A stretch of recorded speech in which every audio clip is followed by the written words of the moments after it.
everyone, and welcome to Kari's Confessions, a nonprofit exec tells all, your go-to podcast for nonprofit leadership insights, crisis management tips, and best practices that help you build an organization that's resilient, effective, and ready for anything. I'm your host, Kari Anderson, principal with Incite Consulting. I've spent 25 years in the nonprofit sector in leadership roles with 7 organizations. Now, I provide coaching and consulting services to ensure that nonprofits, like yours, have the structure, system, and practices to do your best work. Wherever I go, I continue to hear that nonprofit execs need a space to gather, to receive tools, feedback, and advice that encourages you to stay the course. Doesn't matter if you're in a village of 182 or a metropolis of millions, nonprofit work is both gratifying and lonely. I'm here to make sure you breathe, laugh, smirk, and get excited again about the important work that you do. My podcast explores the tools and strategies that help nonprofit leaders grow their impact and build resilient organizations. Today, we're diving into a topic that touches every nonprofit I've ever worked with, technology. Not just any tech, but the tools that help your organization function better, fundraise smarter, and create more breathing room for your team to focus on what matters most, your mission. So grab your coffee or your CRM login, and let's get into my top tech solutions for operational success. So first, I'd like to set the stage in terms of why tech matters. So we've all felt it, the cluttered inbox, the Excel spreadsheet that no one wants to touch, the 6th version of the board packet floating in someone's Google Drive. Nonprofit life is full of heart, but it's also full of friction. Here's the deal. Technology is no longer optional. It's absolutely essential for your organization. It's the difference between operating on hope and operating with strategy. Whether you're managing donor data, coordinating remote staff, or simply trying to keep a grants calendar updated, tech tools, used well, can save time, reduce mistakes, and increase your impact. But with so many options out there, where in the heck do you start? Today, I'm going to walk you through the 5 core tech strategies and categories that I recommend to clients, along with specific tools, real-life examples, and lessons I've learned from 2+ decades of helping nonprofits thrive. So first, let's actually understand the operational mess. And be honest, we're messy. Most organizations weren't built with systems in mind. Processes developed on the fly, responsibilities shift, documents live in way too many places. Common pain points that I see? Chaotic workflows, where tasks get lost or duplicated.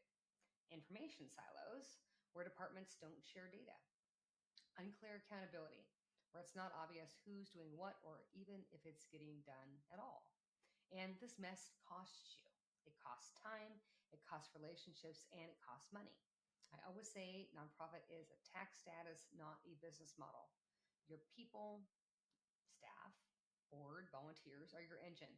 And when communication breaks down, even the best strategy can stall. So how do we untangle these knots? The answer is structured, thoughtful tech tools that work with your people, not around them. So what is the role of technology specifically for your organization? Let's talk about what tech can do for you. Tech can streamline chaos, automating recurring tasks and centralizing information. Tech can build alignment, making collaboration smoother and expectations clearer. Tech frees up brain space. It allows you and your team to think strategically, not just survive. Think about using Slack or Microsoft Teams instead of endless reply all emails, or replacing scattered spreadsheets with a CRM that actually works, or letting MailChimp handle your newsletter instead of wrestling with PDFs. When the right tools are in place, your team moves faster. Your fundraising becomes more intentional, and your relationships with donors, board members, and each other get stronger. So let's break down my top 5 tech solutions, starting with the backbone of every operation, data. Here are some data management tools for you to consider. So imagine this scenario.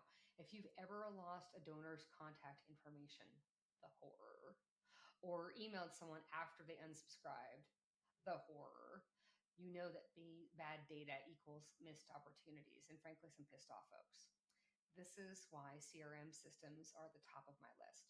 My go-tos for nonprofits include ARIVA. It's a user-friendly, platform with strong donor retention features. Of course, there are a myriad of others, right? But my partner is ARIVA.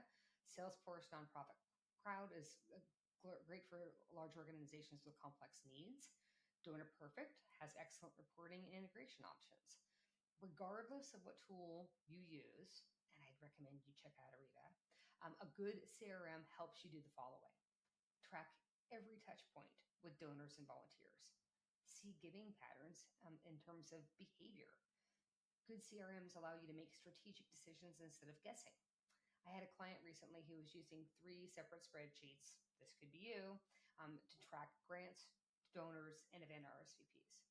We migrated them to one CRM, and within 6 months, they increased donor retention by 22%, simply because follow-ups were stopped falling through the cracks, right? Follow-ups with grantors in terms of impact reports, follow-ups with donors in terms of making sure their gift was actually received and deposited, right? And follow-ups with those we communicate with in terms of communication preferences. So this isn't fancy tech, it's functional tech. And that's what matters for your organization. So let's talk now about communication in terms of both internal and external. Our job is to be clear, fast, and human. Internally, when I'm thinking about tech, my top recommendations are the following. Slack. It's flexible, it's channel-based, and it's especially great for remote teams. Microsoft Teams. Well, I'm an Apple person. Lots of nonprofits don't run on Apple, right? They run on PCs. So that's robust for organizations that are already using Microsoft 365. Externally, when it comes to donor engagement, MailChimp is perfect for newsletters, appeals, and easy automation. Again, ARIVA doubles both as a CRM and an engagement tool.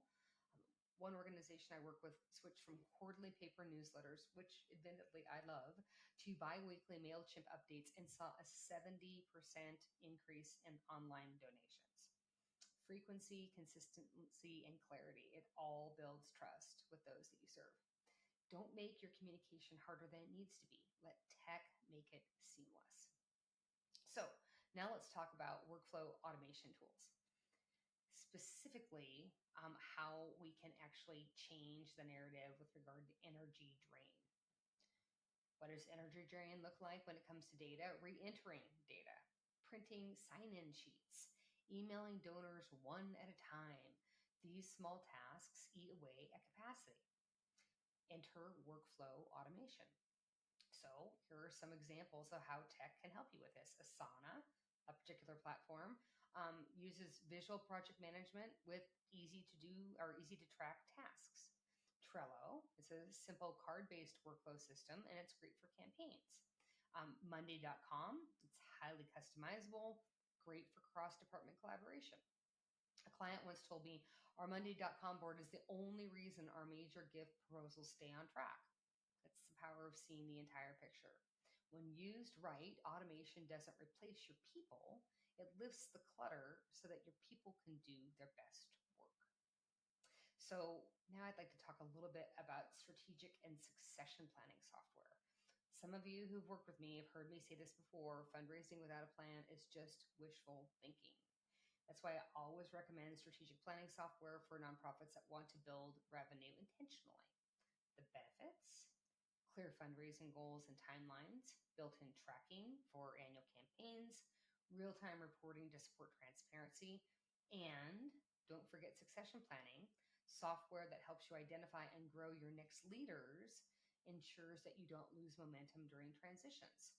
This is the long game for our organizations, and tech helps you play the long game smarter. So something else that I would be remiss if I did not mention is the power of peer networks and partnerships when we're dealing with technology. Don't go this route alone. Part of my role was connecting clients to experts in fundraising, grant writing, operations, and tech, because we don't have all the answers. And if someone tells you they do, they are lying. Use your peer networks. Learn what's working for others and why. Also learn what's not working and why. Leverage partnerships with consultants or vendors who understand the nonprofit rhythm and life cycle. I've seen organizations transform not just because they use better tools, but because they reached out for the right help at the right time. So let's bring it home. Operational success isn't about having the fanciest software. It's about choosing useful tools that help your team focus, collaborate, and grow.